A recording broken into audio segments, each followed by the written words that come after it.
One of the greatest obstacles to crafting health and wellness is identifying and controlling inflammation. It's at the core of all complex and chronic diseases, and is the driving mechanism that underlies the most common symptoms that people like you struggle to overcome. Join us as we explore cutting-edge science and research to give you the information and tools you need to create the quality of life you want and deserve. And now, here is the host of Inflammation Nation, Dr. Stephen Noseworthy. You and I have been connected on social media for a while. And it's kind of funny because I was going back through some of the texts that you and I have shared over the last year or so. And somewhere out of the blue, I think a couple of years ago, you started texting me happy birthday wishes, which I thought was sweet and fun. And then, I reached out and asked if you would be on the podcast, and you were gracious enough to say, sure, it would be your honor. And so it's my honor to have you here. Actually, I've been looking forward to this for a while. My wife and I have been, paying attention to some of the things that you guys have been doing on the internet. And by the way, we're recording, so we'll keep this as we'll keep this as part of the flow. Awesome. So we're actually already into the conversation. But you and I have been trying to connect to do this podcast for, I guess, about a year or so. And we finally got our schedule to sync up, which is great. So welcome to the podcast. Welcome to the show. No, I'm so honored. And I think as we get older and more wiser, birthdays are kind of like rat. You're working, sometimes you never celebrate. So I just like to send a little birthday love to my Facebook friends. Yeah. Well, I did appreciate it. It always put a smile on my face whenever that popped up the day before my Christmas. So I've got two different podcasts. I've got one that I started a couple of years ago, which is just for the general public. That one's called Inflammation Nation. And I have another one I started earlier this year for functional medicine doctors. And I, part of my career path is not just as a clinician, but touring around the country, teaching functional medicine for an organization called Apex Energetics, a gentleman by the name of Tatis Karazian. And what I'm hoping today, Maria, is I'm hoping to get something for both audiences. I'm hoping to get something just for the layperson who may or may not know much about science, although, my experience over the last 5 to 10 years is that healthcare consumers are becoming much more educated. They know so much more than they did 15 years ago, 20 years ago. And I think that we have to change our conversation because of that. But I'm also hoping, if you're comfortable and willing to dive into some of the science behind some of the topics that might come up today, and make it a little bit more physiological and a little bit more clinical. And so I think I'm probably going to end up posting the episode on both podcasts. Oh, well, I'm honored. It's my honor. So one of the things that I like to do when I start out interviews with people is just kind of talk about the origin story.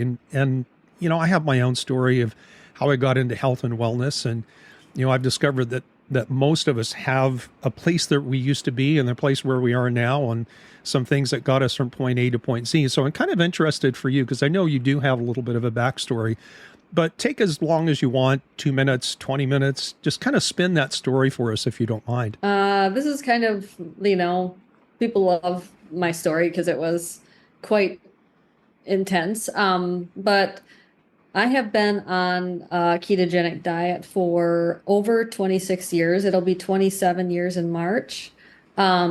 Because when I was a teenager, if you want to do the math, you can.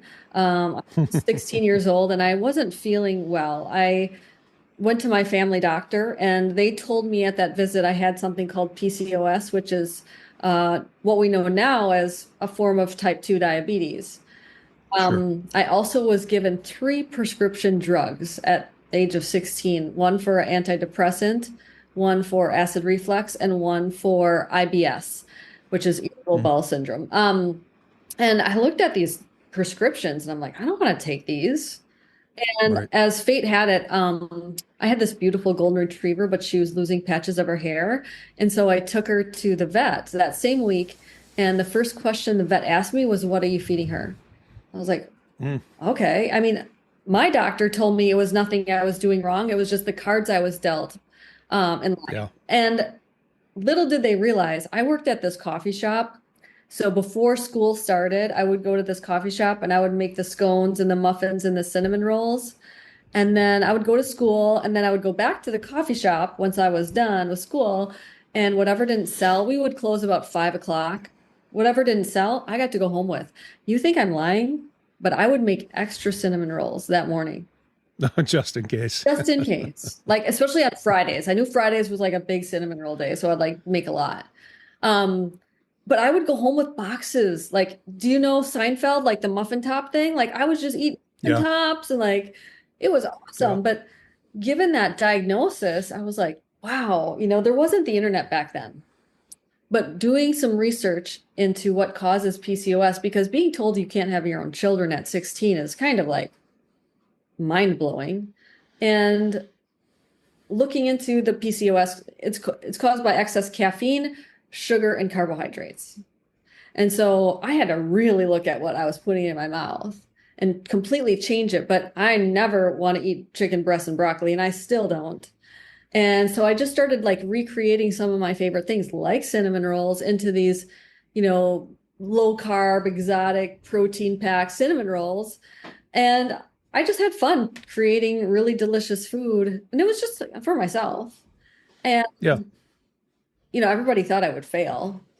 And I think that just made me like want to do it harder, because what's interesting to me, and I really want your listeners to take this home, is when you change your diet, when you try to cut out sugar and become a better person, people are triggered and they are going to try to make you fail. The closest people in your life, your mother is going to make you your favorite pie. And it's not because they don't love you. It's because they're afraid you're going to change. And little do they know you're going to change for the better. But having a little bit of stubbornness and, I don't know. I never was the one to follow the crowd. So I kind of wanted to do the opposite all the time. So it worked for me.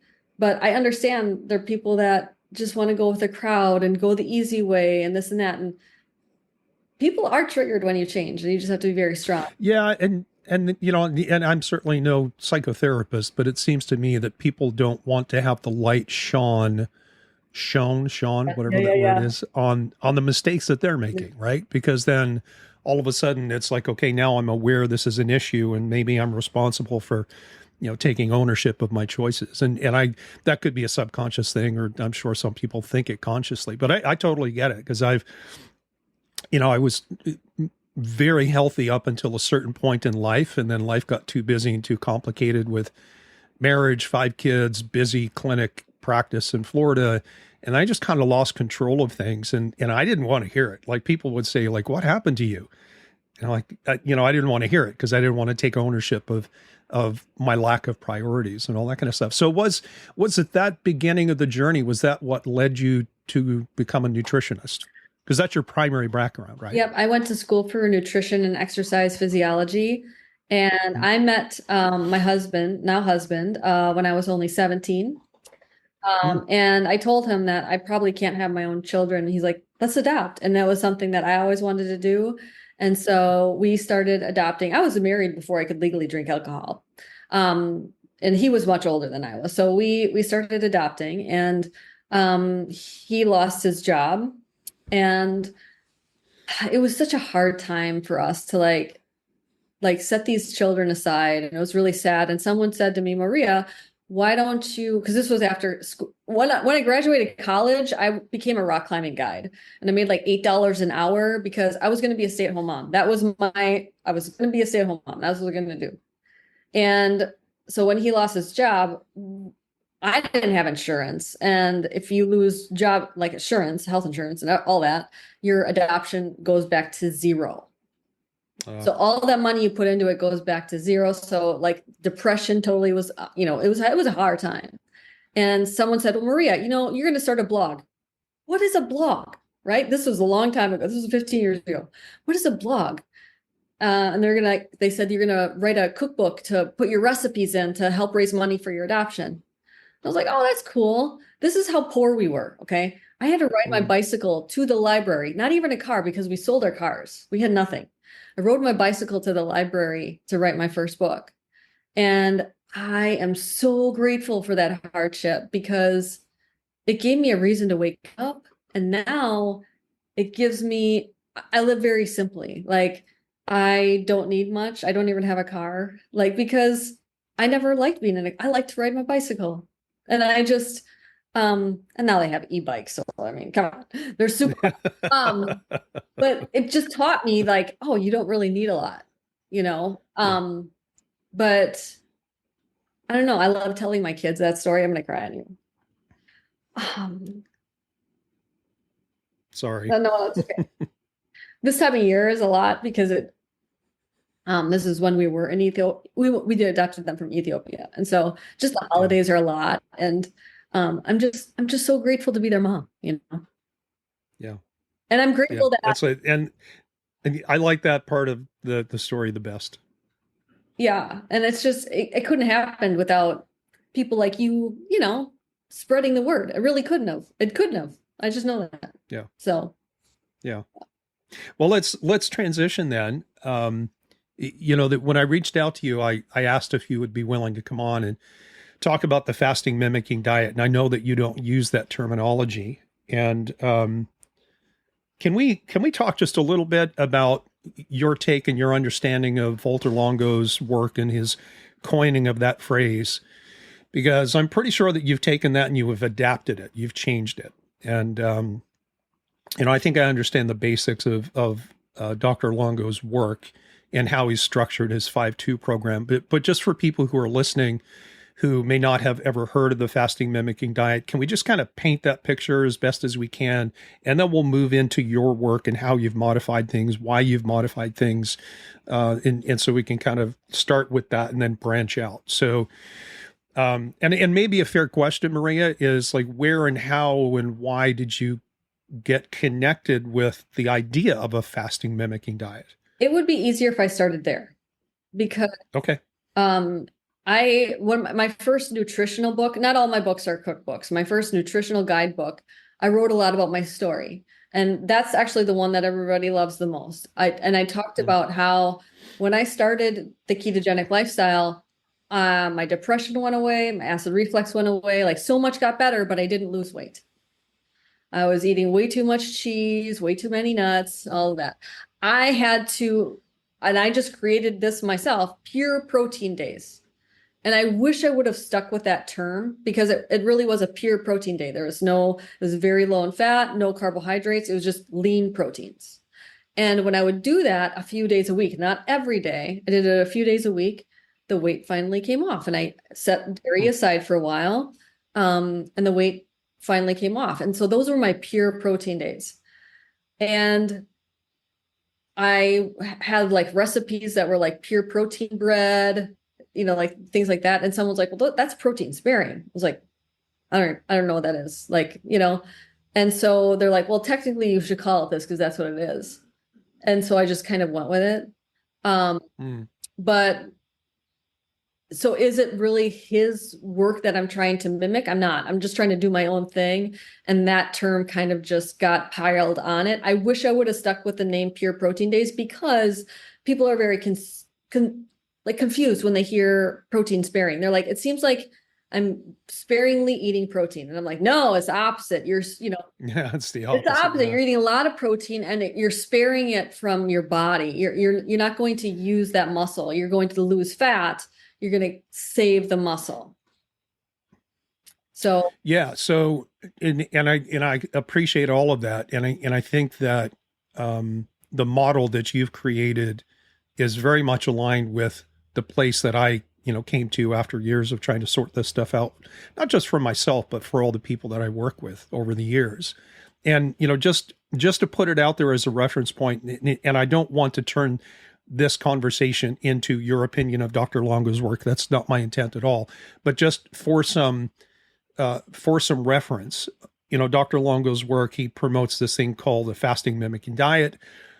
In his words, he says that going through, one of his cycles mimics about a 4-day water fast from a metabolic standpoint, like what changes.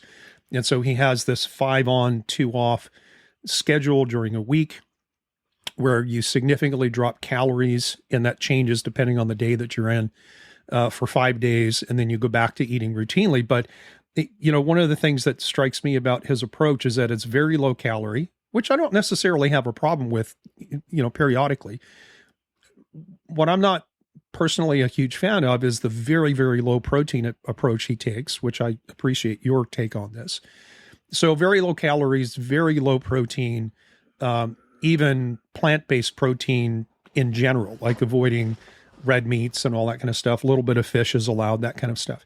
And so in his first body of work with the fasting mimicking diet, his whole point was you don't have to fast if that's troublesome or difficult for you. You can follow this protocol of 5 days of calorie and protein restriction, and then you can mimic the effects of a true water fast, right? And he equates it to do one cycle of this protocol and you'll get the same results as doing 4-day water fast. And if you repeat this cycle, say every month or every couple of months, then the results accumulate over a period of time. How is he testing this? Yeah, a lot of this, and this is one of the big issues like that I've got with all, everyone and their mother is talking about intermittent fasting and low calories promoting longevity. And I think one of the things that people don't understand is the majority of these studies are done on fruit flies and yeast species and some animals, mostly rodent studies, and very, very few studies in the intermittent fasting, calorie restrictions, and longevity space are done on humans, right? Especially free living humans that are not confined to, like a lab setting where everything is controlled for them. And so I totally agree. So let's just I just wanted to put that out there as a reference point, because if anyone starts to do any research in Google based on our conversation today, they're probably going to come across Longo's work. And I don't want to pigeonhole you, because you're not just a one-trick pony, right? You're not just into keto, right? You have lately been speaking at carnivore conferences. You have this protein-sparing modified fast, which is kind of a ketogenic style. And so you have a spectrum. And so one of the questions that I have for you, and we can go through your take on each one of these as much as you want. When we look at something like a protein-sparing modified diet, which I'll have you explain what that means here in a second, and then we stack that next to ketogenic diets, and we stack that next to carnivore diets, do you see these as somewhat mutually exclusive options? It's either this or that, or do you tend to see them as I tend to do, as more stops along a spectrum that are really kind of all in the same domain? They're just different versions of the same concept. You paused for a second, just Okay, sorry about that. Where did I lose you? No, I understand what you're saying. Yeah, they're all okay. I would say they're all a ketogenic diet. Yeah. Carnivore is a ketogenic diet. It's just taking it to the next level. And my family is more carnivore than anything. I do not eat protein sparing anymore because there's no need to. I don't like putting people on a protein sparing diet that only have 10 pounds to lose, because they're going to be miserably hungry. However, I work with people that are over 600 pounds. And Tyler, he was 650 pounds and he was so sick, he needed to lose the weight fast. He had a lot of energy on his body. He did not need to eat a lot of energy. And the reason I like protein sparing versus a water fast is because we know you're going to lose muscle in a water fast. Right. And the whole idea of autophagy, and you have to fast to get autophagy, you know what's better for that? Exercise. I was just going to say, in fact, my wife and I had that very conversation this morning. That's why I'm asking you, how is he testing the benefits of fasting? Because anyway, Tyler lost 100 pounds in 2 months. The best way to reverse like type 2 diabetes or insulin resistance is to shrink your fat cells and to gain or at least maintain your muscle. And at that size, he was not at the point of exercising, but even just like getting up and down from a chair, he's doing a squat with, 600 pounds. It's a lot. Yeah. But, I also work with people with epilepsy and seizures or Alzheimer's. I'm going to go to a ketogenic diet because higher ketones are going to keep those seizures away. However, I've had some people with seizures do better on protein sparing. I'm not sure exactly why, but it's shown that higher ketones will help keep the seizures away. However, higher ketones have never shown to have faster weight loss, ever. So if you think that you need to add fat to your diet in order to get higher ketones or take exogenous ketones in order to lose weight, no, you just have more energy in your body. Because if you, I've been, keto for a long time, my ketones are very low. The longer you are keto, the more efficient your mitochondria are. So that's going to be lower. And I always work out in a fasted state in the morning, whether it be weightlifting, running, whatever. And so I'm using my ketones for energy. So when I finally test, they're really low, but I just used them all. It's not a bad thing, but people get really hung up on this ketone number. I just want to throw that out there. But then there's people like my husband who's he ended up with Lyme disease a long time. We could have a whole podcast with him, dude. Like he is a science guru. But he ended up with Lyme disease, which is not his fault. A lot of people are like, oh, just eat carnivore, it'll go away. Carnivore is great, but it's not a miracle. I want that out there. It manages his pain, but he never got rid of the Lyme. He went to many Lyme doctors. He's done every protocol, but it was always there. And he, very frustrating, but he ended up with an autoimmune called ankylosing spondylitis, where his joints basically calcify and it's like Stone Man. And he eats the carnivore diet. If he has plants, his pain level goes through the roof. And learning about all the plants, because I remember hearing like kale was bad for you. I'm like, what? Like, come on. But learning about oxalates and all this stuff, you cannot deny the science. It is fascinating that, if I put a steak in front of you or a plate of kale, people think that the kale is healthier. Like that doctor you were just talking about, thinking that the steak is bad for you. No. There's 100 times more nutrients in steak than the kale will ever have. And it doesn't have any totally agree anti-nutrients. And that's why I like the whole plant protein. It's frustrating because people will think that that's better, especially, in California, everybody wants to be vegan, vegetarian, whatever. So they'll do like pea protein. And I'm like, do you understand that even though your package of pea protein says there's 20 grams of protein per scoop, the bioavailability of that is really maybe 10 or less. You might get 10 grams of protein per scoop. So you're going to have to eat double the amount just to get that much protein in. And so it's frustrating because the vegan community seems to keep growing, but I love that you're out there just like preaching the truth. Yeah. And I know this is going to upset some people, but I'm at the point now where I won't take vegans who won't consider changing their diet. I won't take them on as personal coaching clients, right? Because they're unfortunately too difficult to help. Now, I totally respect if somebody chooses to be a vegan because of deeply held philosophy or perhaps religious views. I'm not going to try to mess with that. You can't. But no, if somebody, applies to become one of my clients, I actually have a question in my intake questionnaire. It says, are you a vegan? And if you are you willing to consider at least starting to incorporate some animal products? And if the answer is no, then we're done. Yeah. We're done at that point. And again, I know it's going to upset some people to say that. And I know that, there's more recent research. Stu Phillips up in Canada, in particular, he's a big strength and muscle physiology guy. He's been studying, can you build muscle on a plant protein diet? And of course you can, but most of these are supplemented with soy protein. And that in and of itself might have some individual health concerns. Like I have a feeling you and I could go down multiple bunny trails. I love you. Forever.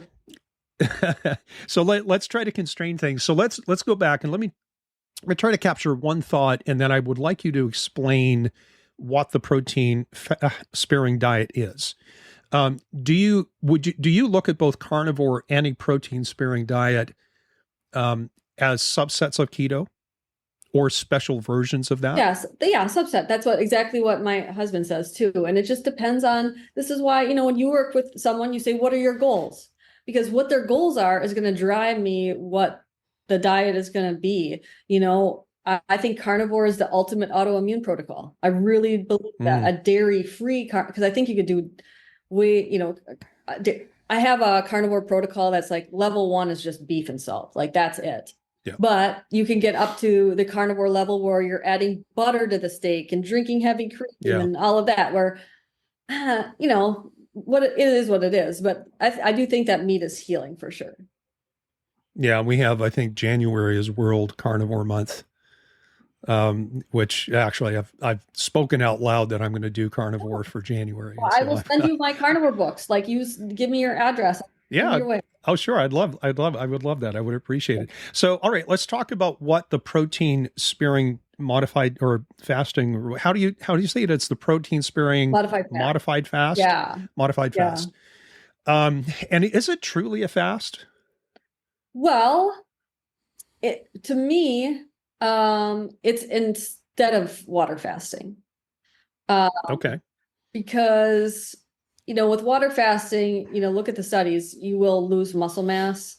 And to the point where if you do extended fasting, it takes about 10 days to get that leucine to be able to absorb properly again, so you can build muscle. Like, it's really fascinating. I can show you that study that we just found. Well, and let's just pause there and let's talk about the leucine trigger, because let's not assume that people know True. the importance of leucine for muscle protein synthesis. So why don't you describe the role of that as succinctly as you can? So leucine is an amino acid, and amino acids come from protein. But leucine is a very important amino acid that comes from your diet, and you need to get 2.5 grams at a meal in order to trigger protein synthesis to build muscle. Most people don't get that much, especially for breakfast if they're eating cereal. But that's really important, especially that first meal of the day and the last meal of the day, is to trigger that. But I forgot what I was saying. Well, just describing what the leucine trigger is. Yeah, you just want to make sure that you get at least, depending on your size, but average like 2.5 grams of leucine in order to trigger muscle protein synthesis. And when you're not eating anything, you're certainly not eating leucine, and that's going to, right, cause some muscle loss. And then once you do start eating, it's going to take a few days for your body to be like, okay, now we can trigger it. But yeah, it's a really interesting study. They're cutting like palm trees down right now. It's just like right here in the window. That's okay. We can't hear it in the background. So let's translate that, Maria, into something practical, because we were just talking about plant-based protein versus, animal-based protein. Leucine is relatively low in comparison in plant-based foods compared to animal-based products, right? And I think this is one of the challenges that people who opt for a plant-based approach they come up against. Not only is it just the digestibility of plant-based proteins, the bioavailability, it's the relative lack of leucine. Mm-hmm. And so I completely agree that if someone is going to start counting the protein they get from plants, you need that much more compared to eating animal products. And so my understanding of the numbers, and this is just simple math, is that on average, if you're trying to get about 2.5 to 3 grams of leucine per feeding or per meal, that translates roughly into 30 to 40 grams of animal protein. And you'd have to go maybe to 50 grams of plant-based protein to get the same thing, right, assuming that you're combining your proteins to get a favorable amino acid profile. Yep. And so that's kind of some of the science between why many of us do prefer animal-based diets from the protein source. Right. Okay, so what's the big deal? And I'm just trying to let the conversation flow based on what we're talking about. Like, so it's all about protein sparing. I mean, why is that? Is that the pinnacle of that whole dietary approach? Is that the point? Is to keep your muscle? Does that necessarily mean that it's not about controlling things like inflammation or insulin or creating hormone balance? Like, if you were to construct a hierarchy, what is the most favorable metabolic change that happens if somebody follows a protein sparing modified fast? You will lose fat without losing muscle. And that alone is going to reverse insulin resistance, which that is the cause of so many illnesses of people that you see. And here's the thing, like, obesity is a real problem. Like, we're in the minority now. If you look at the numbers, most people are in the obese category. It's really sad. And we're making that the norm. It's just, it's frustrating. So you have sick clients and they just want to get better. And a lot of times they need to see results in order to keep going. Otherwise, they quit. Even if they feel better, like I did in the beginning, I wasn't going to quit, but I see that all the time. Like, yeah, sure, my sleep's better, my skin's better, like, but I didn't see the scale go down. And so they quit. Yeah. And this is very frustrating. And this is what's really frustrating about like Ozempic and all that. I know you're probably dealing with that, is that when the average person loses weight just by themselves, doing a calorie deficit, eating a special K, whatever, they're going to lose probably 30% of muscle. Most of it is going to be fat, but it's going to be about 30% muscle. When they do Ozempic or tirzepatide, whatever you want to, try, it's about 50%. Yeah, it's like ridiculous. If you do a protein sparing modified fast, it's as low as you're going to get. It's about 3%. Yeah. And what's really frustrating is eventually they're going to get off those drugs, right? Hopefully it's $1,000 a month. Yeah. And when they get off of it, their body composition is worse because they just lost all that muscle. Their type 2 diabetes is not better. Their insulin resistance is not better. They're weaker. And here's the thing too, about the whole longevity, like is protein aging me, like mTOR and all that is aging, whatever. Mm-hmm. I don't care. I want to be 80 and running every day rather than 120 and in a wheelchair. Yeah. Yeah. And it's funny you say that because on my podcast, I tend to do mini series. Like I'll take a topic and I might do 5 episodes or some of them have gone 12 to 15. Right. And lately I've been talking about longevity. And, I made the point the other day is like, don't ever let anyone tell you or convince you that eating animal protein, particularly red meat, is going to give you cancer via any mechanism, particularly by driving mTOR. Right. And this is, I think a huge problem in the health and wellness space is that people latch on to one part of very complex biological mechanisms, all of which have interconnected and interdependent subsystems. And they just pluck one thing out and say, okay, this is what it is. This is what it does. And how do I control that and change it?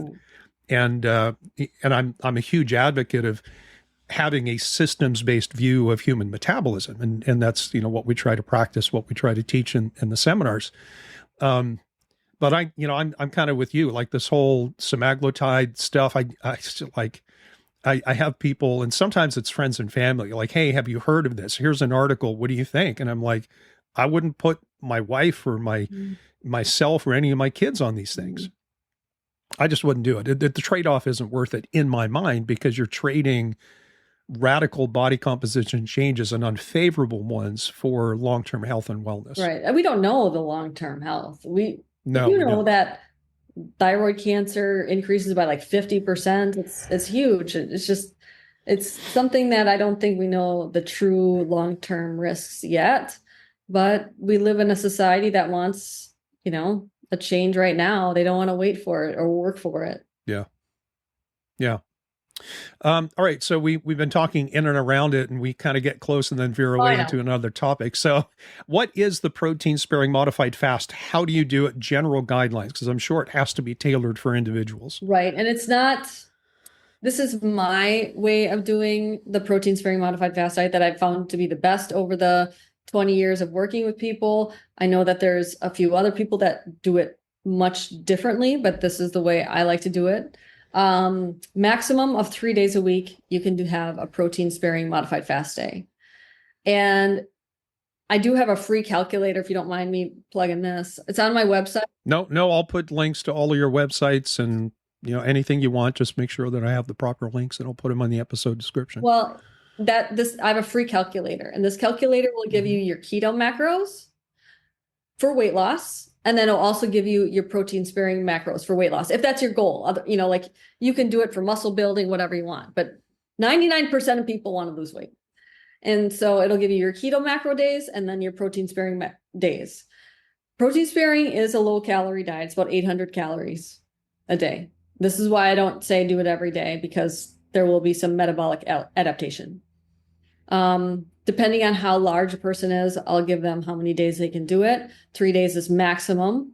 And like I said, I don't recommend it for someone who's just trying to lose 10, 15 pounds because they don't have a lot of energy on their body. They're going to be really hungry. But when they have a lot of energy, they're like, I feel great on protein sparing days. Can I do it all the time? My definition is as dairy free.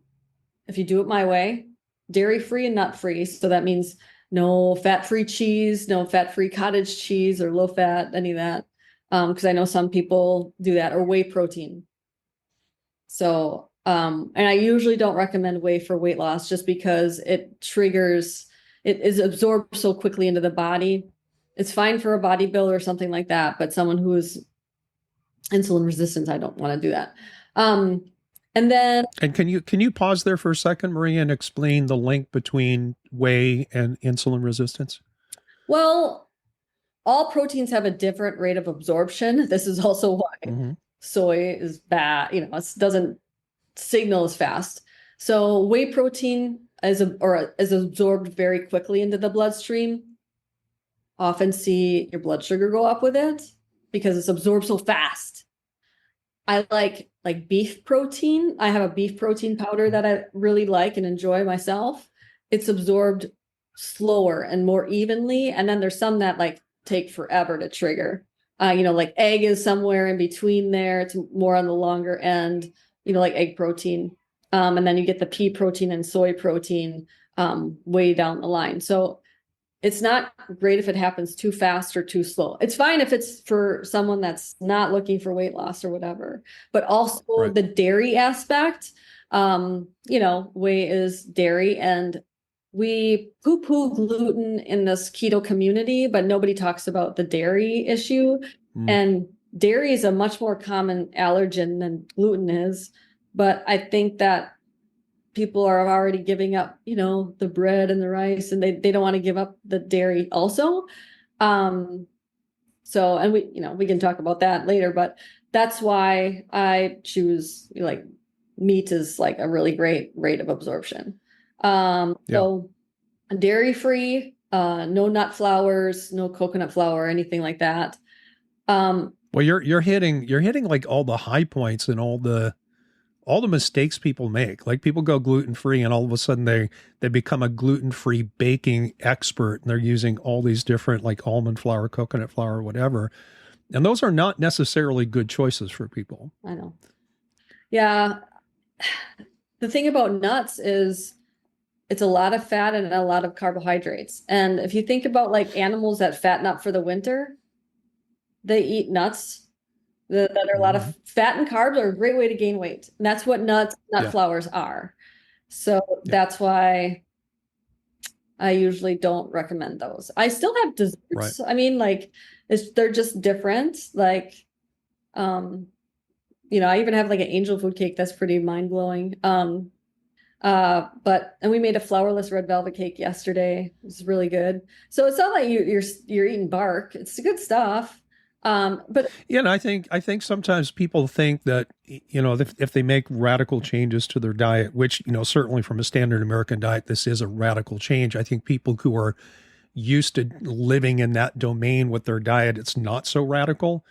But the departure from a standard American diet is, for some people intimidating and a little bit scary, which is why I appreciate the fact that you've put together the cookbooks, because that's a tool they can use to bridge that gap. And my recipes have gotten easier over the years. But I understand not a lot of people like to cook. That's why you get a slow cooker or Instapot, because it does it for you, But so back to the protein sparing. And then you want to get enough protein, about, 0.1 times your lean mass. And that's 0.1 or 1? What's that? 0.1 or 1 gram per pound of lean mass? 1. I'm sorry. 1. Okay. That's what I thought. Sorry if I said 0.1. And then, your keto days would be more like 0.8. That's where I got mixed up there. So, it's more important to get higher protein on your protein sparing days, because you're not eating the fat or carbs, and that's going to keep you very satiated and not hungry. But here's the thing. Protein is awesome for building your body, building hair. And that's the thing too. Women come to me, they're like, I tried the keto diet and I lost my hair and my thyroid suffered. I'm like, yeah, because you didn't eat any protein. protein is so important for like skin turnover and your hair and your nails and your thyroid, all of this stuff. So, yeah, 800 calories, like on average for like, 120-pound woman, like 100 grams of protein, just to put it simply, and then maximum 30 grams of fat, 20 is better. That's plenty for absorbing fat, mineral vitamins and getting your gallbladder to work. And then carbs as close to zero as possible, but it's hard because even scallops have carbs, liver has carbs, it's hidden, there's some everything. Yeah, you have that trace amount. Right. It's nothing to worry about. Don't count them. It's fine, Yeah. If it comes from an animal, I'm not too worried about it. But then, so that's 3 days a week. And then the other ones will be your keto days. And then I do an overfeeding day. And this overfeeding day is not a Pizza Hut day, but it is, you can have, ribeyes or ribs, or you don't really count calories that day. You just kind of like go with it. But as long as it's dairy-free, protein forward, but it could be those higher fat proteins like chicken wings or ribs, ribeyes. But that's the thing, like a lot of carnivores, that's all they eat are ribs or chicken wings yeah. And some people are like, but this person is really skinny and they eat ribeyes all the time. It's like, yes, if I eat a lot of fat now, but I didn't to get here. Sure. So I want people. And so can we pause on that thought? Because, if you look at, like if you were to write down the instructions for the protein sparing approach and compare that to keto, especially the way a lot of people do keto, one of the biggest differences is in the amount of fat that you're recommending compared to the standard keto approach. And I'm trying to put myself in your head, and that might be the wrong thing to do, but are you doing that simply because the whole point is you're trying to tap into your adipocyte reserves, right? Because most people have, even a lean person has enough fat to provide 60, 70,000 calories. And so if you're eating dietary fat, and if you were eating lots of protein, but at the same time eating tons of fat, you're going to preferentially use your dietary fat, and your body fat is just going to sit there. So is that the main reason for dropping the fat down? Yeah, your body's really smart. It's much easier. And there's only one place, really, two places for the fat to go, that dietary fat. Most of it's going to go to storage. People think that it just flies right through you on a ketogenic diet. No, you'd be on the toilet all day. Yeah. Remember those Wow chips? Yeah. Oh, cholesterol. Yeah. The average person, if you test our stool, we only lose like 8% of our fat through our stool. Any more than that, you go up a little bit with like those cholesterol trips, you're going to have diarrhea. You do not want more than that to go through your body. So this is like, so then where does it go? Mainly it's going to go to your fat cells. And this is the whole fat flux. But what was I going to say? Oh, so I hate it when people are like, so what do you eat? I want to look like you. I want to eat like you. It's like, well, to get here, I ate differently. Now I eat a lot of fat because I exercise every day. I love it, and protein is wonderful for, like I said, the hair, skin, nails, it's a building blocks. It's like the Legos of your body, right? Right. But it's not a good energy source. It's not a good energy source. Carbs are great energy. Fat's great energy. Fat's a better energy, I should say. Carbs are okay energy. But protein is not. So once you get down to a lean body and you're not eating enough dietary fat or carbs, your energy is going to be really bad. And, it's not a good situation to be in. So that's why I don't like it for people who are already pretty lean to do that. Yeah. Right. So, that's the distinction between your approach to fat. Do you put restrictions on the types of fats to consume or to avoid? Because there's this big controversy now out there between the seed oil advocates and the anti-seed oil advocates, for example, right? And there's obviously other types of fats. I'm not a fan of seed oils. I do think that they are inflammatory.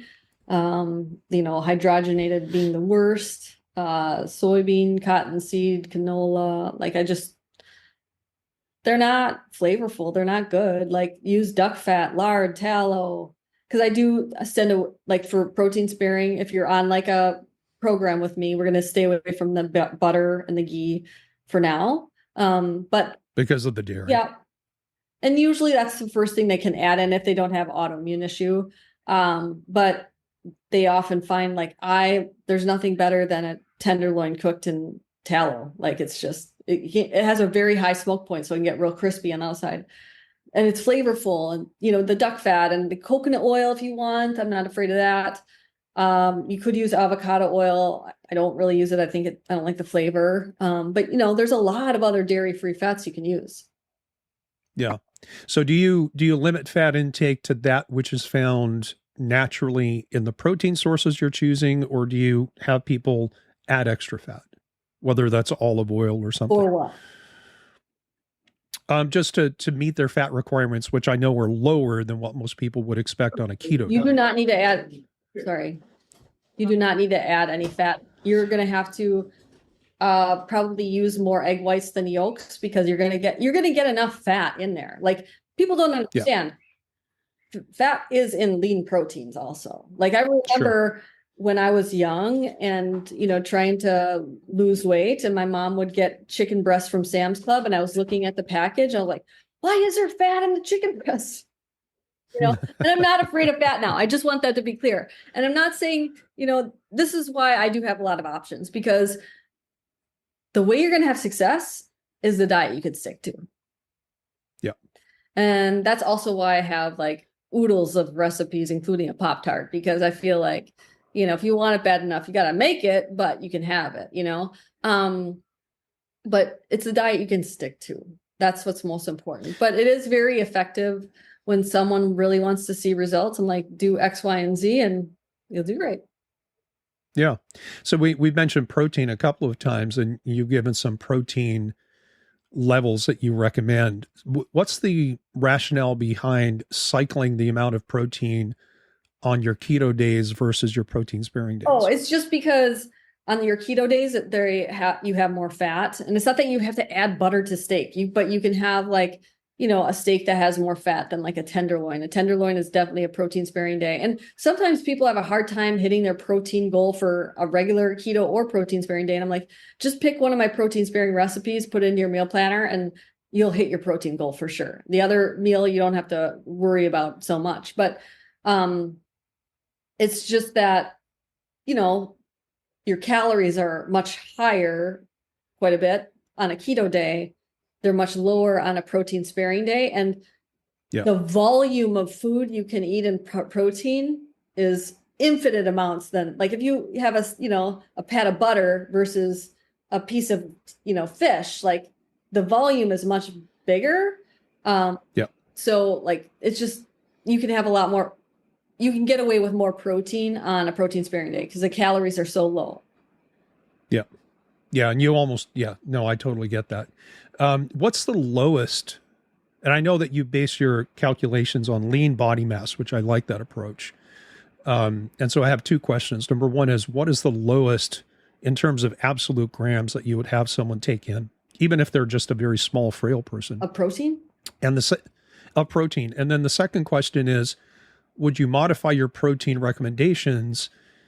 Let's say you have two different people coming to see you, and one is 100 pounds overweight. So you clearly don't want to base your macronutrient prescription on their current body mass, right? You want to do it on, you kind of feed the body you want, not the body that you have in circumstances like that. Yeah, base it on their lean mass. And so would you give a different number for someone who wasn't 100 pounds overweight? Let's say they had that only 10 pounds to lose, but their primary goal in looking at a dietary approach like this is not weight loss per se, maybe some composition changes, but predominantly, say they have Hashimoto's and they're trying to do that to control their autoimmunity. Mm-hmm. Do you keep those protein recommendations the same, 0.8 on one day and 1.0 times lean body mass, or would you modify it for that second person? I would modify it for just about everybody. If somebody has cancer, certainly not going to go that high in protein. I would say don't do any collagen. Like, there's definitely different situations in life where the protein requirement will change. For Hashimoto's, dairy, gluten, it's more about what they're putting in their body and, getting enough protein. So maybe even a little bit more, especially if they want to change their body composition. Somebody with osteoporosis, I'm going to go way high in protein because your bones are mineralized protein. I have an interesting story. I was running the beach the other morning, and I usually run before the sun comes up, before I start work. And so it's still kind of dark out. And a woman's like, "Oh, Maria Emmerich." And I was like, "Oh, geez, I looked like a drowned." I was like sweaty, wet. And I was like, "Yes." And she's like, "Oh my gosh, I'm so excited. You changed my life." And she was so sweet. And she said, I needed to find health. And so I started extended fasting. And a year later, I was diagnosed with osteoporosis, not osteopenia, but osteoporosis, which is like, the next level. And it's here, not it's coming. Right. And she said, so I changed and I did your protein sparing method because she looked super fit. I was like, I can't imagine you overweight at all. She's like, I was. And when I changed to protein sparing, now I no longer have osteopenia or osteoporosis. My bones are great. But that's the thing, like we think this fasting is this great diet. And I think that there's a place for like cancer, maybe. If I had that, I would do it. But the majority of us, we need it. Yeah. And so in terms of difficulty, in terms of execution, I think I heard you saying a maximum of 3 days per week. Is that on a week-to-week basis? And if so, for how long? Depends on how much you need have to lose. So just until you reach your goals. Yeah, week-to-week basics until you reach your goal. Or, if you want to take a break from it. And I would say, like, if you are going to take a break from something, I would take a break from doing protein sparing days, but don't add the dairy in. There's this dude on Twitter and he's like, sorry if I say this, damn you, Maria, you are right. I finally cut out all of the dairy and the scale is finally going down. And that's all he changed. His macros were the same, calories were the same, but he cut the dairy out and the weight started coming up. What did he replace the dairy with to be isocaloric? Fattier cuts of meat and lard, tallow, duck fat, something like that. But, when people are like drinking bulletproof coffees with butter and cream and this and that, and they tell me that, I fast until 1 o'clock, but they had that. I was like, you just had 500 calories of pure fat. That is not fasting. It's not. I would much rather have you have a steak and eggs for the same amount of calories than drinking your calories.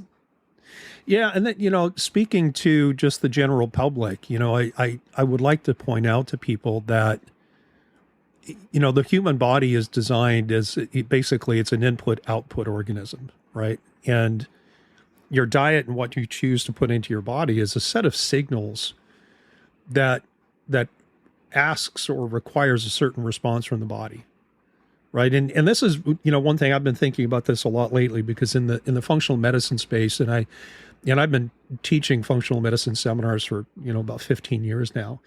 When new doctors get into the functional medicine world as practitioners, they want to learn about techniques and strategies to figure out what supplements to give people. It becomes a very supplement-centric approach. And so the average person who might go to see a functional medicine practitioner, it's very likely that they're going to get a whole list of supplement recommendations with little to no guidance on things like dietary change or lifestyle modification, particularly exercise. And I want to come back to the exercise piece and get your take on that in combination with protein sparing. And so, I guess one of the messages I would like healthcare consumers and functional medicine clinicians to get is, listen, diet and lifestyle are, to me, those are far more powerful than nutritional supplements. That's not to mean that supplements aren't necessary or desirable in certain cases, but if all you're doing is taking the latest supplement or even something that's crafted for you individually, but you're not changing your diet, you're not optimizing your lifestyle, particularly the exercise piece, you've got your pyramid upside down. I love supplements, but I tell them, if you don't do this food plan, don't waste your money on those supplements because they're going to do nothing for you. Yeah, it's almost like we've forgotten what the word supplement actually means. It means in addition to, right? I mean, right? Some of them are going to help you to sleep better or whatever, which will help you eat better. But if you're not going to do the diet, do not waste your money on these. Like, this is first for sure. Yeah. and you only need to do this. This is like, obviously I deal with a lot of, postmenopausal women that are really low in progesterone and estrogen, and food's not going to heal that, which I really don't like when some carnivore experts say carnivore heals everything. I'm like, we get older, like we're going to get wrinkles. We're going to get like, that's not, like people are very hard on my husband with his autoimmune issue. And he's like, I did not cause this. Stop. Like, I cannot get rid of it at this point. I can, manage the issue and it's not progressing, but like people think that he. Yeah. Remission and cure are not the same thing. Right. So. Yeah. Yeah. And that's something that we have to trumpet all the time with, just with people, is because they expect cure. And that's, no one knows how to do that yet. Hopefully at some point we'll be able to do that. But so back to the exercise thing, because I know that you're very physically active. I know you love the outdoors. I love that picture that you posted social media. Oh, maybe a couple of months ago, you were talking about bow hunting. I think you're talking about hunting. I'm a bow hunter. Yeah. You're a bow hunter. Yeah. I'm Canadian born and raised. I actually got my US citizenship this year. Nice. So I'm a dual citizen, but yeah, thank you. And we spend every summer back in my home, which is Newfoundland, Canada. It's the East Coast. And every September I go moose hunting with my dad, my brother-in-law, and usually one of my nephews. And so, but I've never ventured into the bow hunting aspect of it. It was just never part of my upbringing. So I appreciate the fact that you're not just like, all you have to do is fix your diet. I mean, lifestyle is an important part of that as well. And diet can do a lot. It can't do everything, just like exercise can do a lot, but it can't do everything. So how do you approach, or do you even do that? Or do you leave that to other people? Because I know you have a background in exercise physiology. Yeah. So how do you approach the thing? Like, do you have certain people say, okay, your capacity is so low, we're not doing anything but maybe walking up until a certain point? Or do you have an approach that you like people to use and you just like just stick with it until it kicks in and you're okay? Well, first of all, I want to say moose is the best meat I've ever eaten. Like they eat aquatic, so it's like super delicious. And it is. I was on a carnivore TV show, and I helped these participants with their lifestyle, and they invited me to hunt in Newfoundland to hunt moose. And I was like, where did you go? I didn't go yet. And I told my dad, I don't gun hunt. And I told my dad, would you bow? Because he has hunted moose. And he's like, I wouldn't bow hunt moose. It's because they're very skittish, and usually when we get an animal, it's usually 200 yards plus. All right. I mean, it's not like you can't do that with a bow, but they have them in their yard. Like they're always texting me pictures of the moose because he grows alfalfa, and it's really hard for, I guess, I don't know. Deer love alfalfa. They just have a lot of animals. Anyway. Sure. Here's the thing about exercise. Do you remember having to run the mile in the school? Yeah. My mom remembers. I tried to break my leg so I didn't have to do that. Oh gosh. That's how much I hated running. And now it's like where my best ideas come from and all that. Do I make my clients run? Absolutely not. Yeah. And finding these amazing studies of people that just, if they don't want to exercise, just stretching alone will help maintain their muscle so they don't lose that as they're losing weight. So if they don't want to go the protein sparing route, just stretching will help them to keep that muscle while they lose fat. So it doesn't have to be going to the gym. I hate the gym. I lift weights here because I get to watch whatever I watch. I don't have time to watch TV, so I watch a trashy show and I just lift some weights and laugh, and it's enjoyable, right? Yeah. You have to make it fun. You can't do stuff you hate. If it's dancing, dance. I'm a terrible dancer. I love to paddleboard. Like it's just, and moving after meals is also very important for blood sugar. And it doesn't, if you're like, it's winter, vacuum the house, or, clean the kitchen, or even making a meal. Here's the thing, like people, they don't want to cook and they don't want to clean, but but they'll go to the gym after work and run on a treadmill, which sounds like hell to me. If they would just walk around the grocery store, get the groceries, turn some music on while they cook dinner, and just move their body, you're going to burn pretty much the same calories, you know? So is a starting point for you, especially with people who are more metabolically deranged, is a starting point for you to make sure that their NEAT, their non-exercise activity thermogenesis, is where it needs to be before you start adding exercise? Is that an approach that you either do or you would think is a good idea? Well, I do want to say, like, I have situations where they can't exercise. Yeah. My husband can't move his body. It's just the way it is. Like, it's, you know, so I work with them that way. And I'll probably say before exercise, I address sleep. I think that sleep is more important than that. And I do tell people, if you are waking up an hour earlier and getting an hour less of sleep to work out, don't do that. Yeah. I think sleep is more important, because if you look at, even if you eat the same foods, but you slept 4 hours versus 8, your blood sugars are going to be much better on the days that you ate or slept 8 hours, even if you eat the same thing. Yeah, and we have many studies that show just a single night of sleep deprivation leads to increased insulin resistance for a period of, like, I want to say 18 hours, which is significant. It is.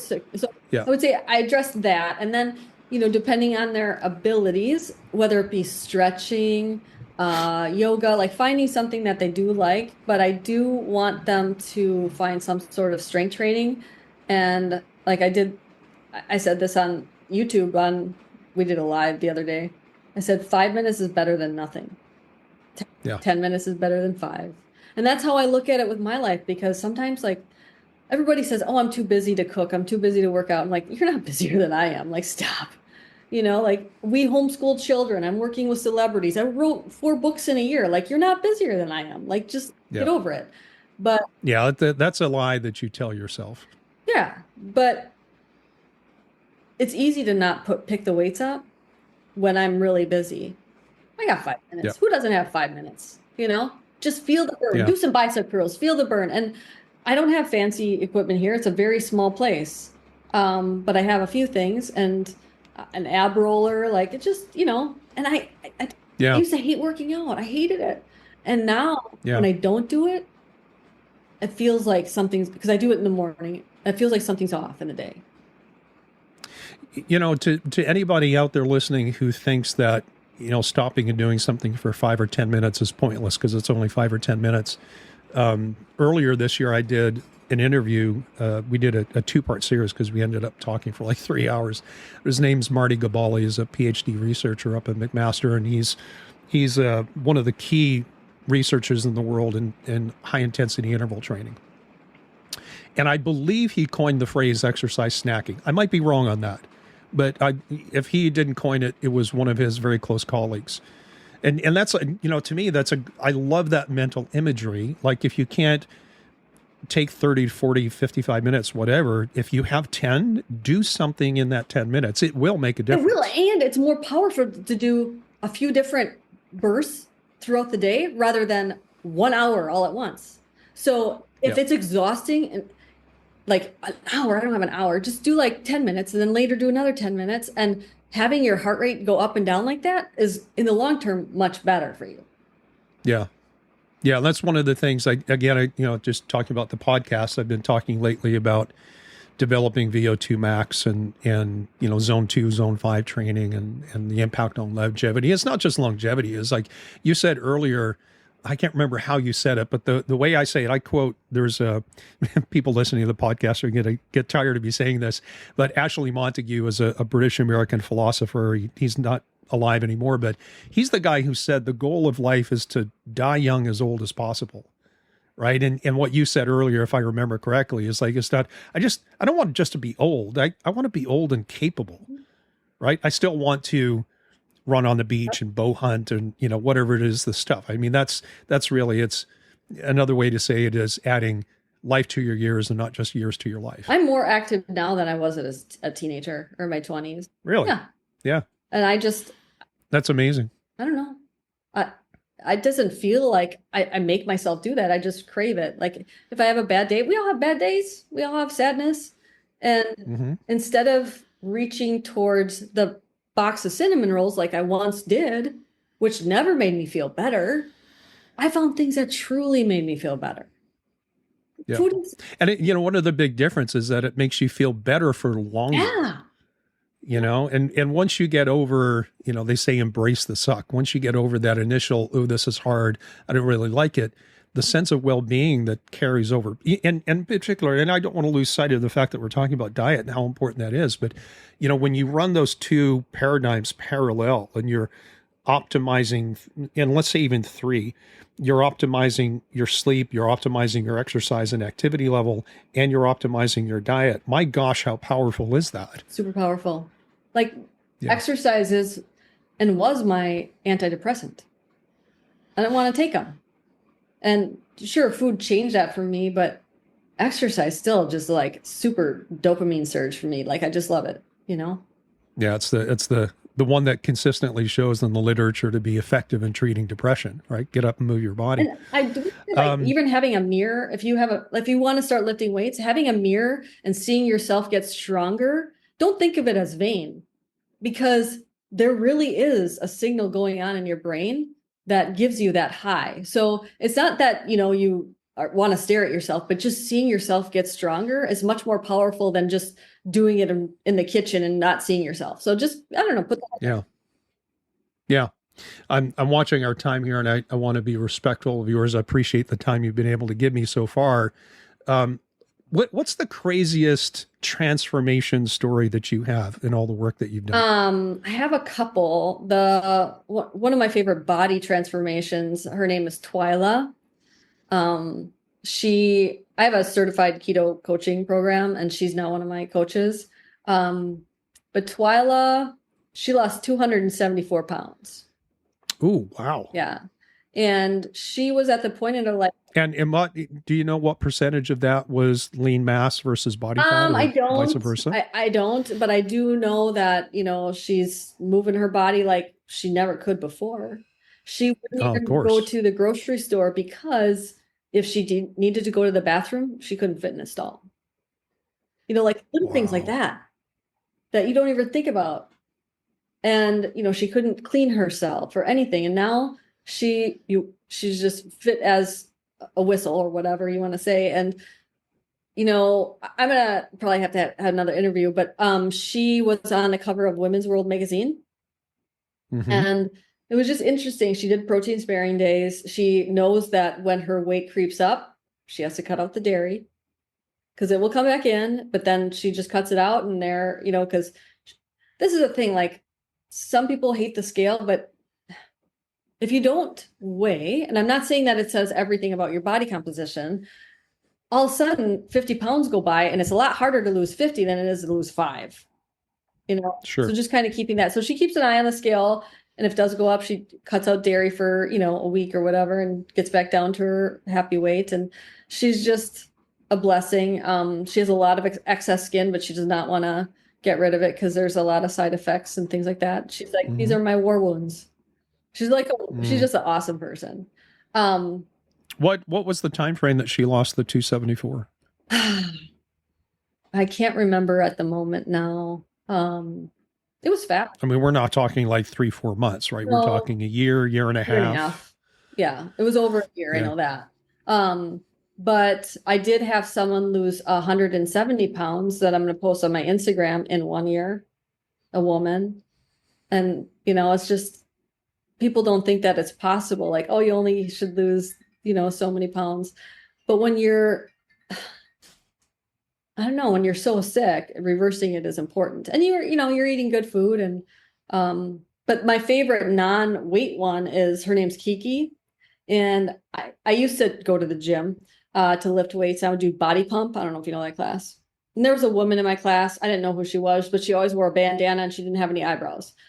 And she came up to me. She said, Maria, I want to hire you. I have alopecia and I heard you could help. I heard you had some testimony. So she was a professor.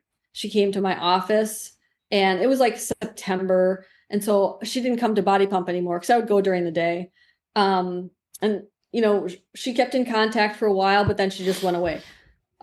In May, she comes to body pump class and she's wearing her bandana. And she starts crying, walking up to me. And she takes her bandana off and she said, Maria, I had my first haircut in 10 years. Oh, wow. So it's just like food is powerful. I didn't give her any supplements. Biotin is not going to help your hair. No. Yeah. And, I have on a fairly frequent basis, ladies asking me, what can you do for hair loss? And my answer to them always is, if I could figure that out and bottle it, I'd be a very rich person, Yeah. Different things for different people. Right. Protein. So what is, and maybe we can end on this and we can talk about some of the, like your online community and some of the events that you've got coming up, but let's do two things. Who shouldn't do a protein sparing approach? And the answer might be, it's for everyone, as long as it's constructed well. And what are the most common mistakes people make? So let's start with, is this for everyone, or are there certain people who should be cautious or shouldn't do it?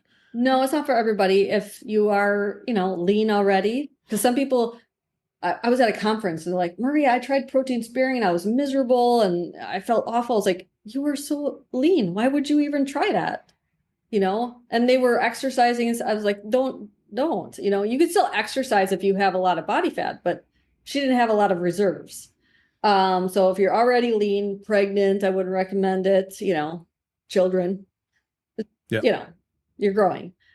Just the sensible stuff, stuff, right? The biggest mistakes on the ketogenic diet? No, on protein sparing. On protein sparing would be dairy, even like lean dairy, low fat dairy, and doing it too often, too much. You're going to have some metabolic adaptation. Like, if you do it every single day. Alcohol, not sleeping, like, the typical things. Again, sensible stuff. Right. But, if you're stuck and that's not working, getting your hormones tested and different things like that, because you might be, might not have any estrogen, no progesterone, no testosterone, and you're miserable. Like, it's not, food is going to help some, but it's not going to fix those hormones. So there's a lot of reasons people don't feel well, but food is one of those easier answers to change. Yeah. And most people save eating this way. I'm just going to say that. Don't say that it's too expensive either, because you're not snacking. You're not eating, the junk. That's and half the week, your calories are maybe half of what you would normally consume. Yep. Yeah. Awesome. All right. So I know that you've got multiple websites. I'll put websites to your Mind Body Health. Thank you. You're a keto adapted. I know that you've got some coaching certification programs. Is that for lay people? Is it for people who already have some kind of either like a health coach certification or healthcare practitioner credentials? Like who should be or could be interested in your coaching certifications? We'll say people around the world are doing the certification. It could, anything from a nurse is doing it, a functional doctor. I had someone who was a functional doctor, but they're like, I still need to know more about cholesterol and why I shouldn't, the statins, and they still needed to know more. And that's what we're about. It's just my husband and I, we teach you everything. We have meetings, so they can feel confident about not harming their patients, about cholesterol or what markers to look at, what supplements should you not take with blood pressure meds. Cause I certify people in supplements if they want to add that on, but there's a lot of, don't take potassium with blood pressure meds, or when to take magnesium if you're on blood pressure meds, different things like that. And then, there's some people that just like Twyla, she had success, she wanted to do it. But then there's some people just that are great cheerleaders, because that's what people need, is a great cheerleader. They want to talk to somebody. They need someone that is going to motivate them to get off their butt in whatever way that works for them. So it's anybody. Good. And I know you have a keto retreat coming up. What's that about? Yeah. Somebody asked me like, hey, Maria, we should go to Italy and do a keto, explore Rome and everything and do it keto. And I was like, what? I don't have a passport. I never thought I didn't think I could afford to travel. Right. And so, I did have a passport. I'm just kidding. But we do these retreats. So whether you're keto or carnivore, whatever your dietary needs are, they'll be met. But again, I'm not a judgy person. So if somebody wants gelato, I don't care. Just don't peer pressure me into it. But we're going to I'm going to Thailand in March, Portugal in May, and Italy in September. So it's cool. And these are all retreats, or are some of these events that you're speaking at? No, these are, you get to travel with me. I teach you anything you want to know. It's like having a personal consult for 8 days, right? We go to dinner together, breakfast, we go see the, Coliseum together. We have all of these, we went surfing. Like I was in Bali this last year, we went surfing, or actually I was the only one who surfed. Everybody just watched me and laughed. We rode on elephants, we just have fun. It's just a fun vacation. And what I love is I go alone, and I want people to be like, if you don't have a friend to go with, don't worry, because I don't have anybody either. I think that's such a great idea for so many different reasons. But one is, like, my wife and I, this year, we've been on 3 vacations, 2 cruises, including 2 cruises. And these are the first cruises that we've ever been on. And so you take people and then you take them out of their environment. You're traveling. And most people will assume, like, you can't follow a diet when you're traveling. Yep. Like, yeah, you can, if you know what your choices, what your options are, and if you're dedicated to the outcome that you're pursuing. Yep.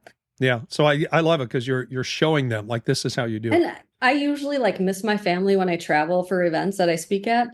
I don't miss them because I'm just seriously, think about who's coming on the trips. They're fun people. They're not, I just have so much. I never laughed so much in my life. So.